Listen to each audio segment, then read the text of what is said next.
Time zone, দুটি মহাদেশ, অসংখ্য শহর, গ্রাম, নদী, হ্রদ আর অরণ্য পেরিয়ে এই রেলপথ চলে গেছে ৯,০০০ কিলোমিটারেরও বেশি পথ। এই রেলপথের দৈর্ঘ্য এত বেশি যে এটি চাঁদের ১/৪ পথ অতিক্রম করতে পারে। এ যেন এক জীবন্ত কিংবদন্তি, যা আজও ভ্রমণ পিপাসুদের হাতছানি দিয়ে ডাকে। ম্যাগাজিনের পাতা উল্টালে যেমন আকর্ষণীয় ফিচার চোখে পড়ে, তেমনি এমআরএম ওয়ার্ল্ডের এই বিশেষ আয়োজনে আজ আমরা ডুব দেব ট্রান্স সাইবেরিয়ান রেলপথের গভীরে, জানবো এর অজানা, অচেনা আর বিস্ময়কর সব তথ্য। তাই অবশ্যই ভিডিওটির শেষ পর্যন্ত দেখুন।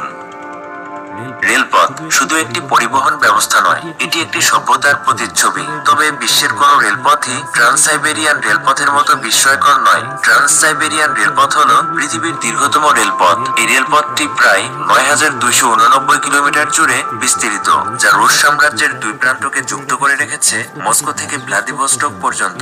এটি শুধু দৈর্ঘ্যের দিক থেকে নয়, এটি একটি জীবন্ত ইতিহাস, সংস্কৃতি এবং প্রকৃতির অপার সৌন্দর্যের সমন্বয়। এই দীর্ঘ পথে কেউ ট্রেনে চড়ে বসলে তাকে ৮টি টাইম জোন পাড়ি দিতে হবে। পুরো ভ্রমণ শেষ হতে বর্তমানে ৭ দিন সময় লাগে। এটি পাড়ি দেয় ১৬টি বিশাল নদী এবং অসংখ্য বন, পর্বত ও মরুভূমি।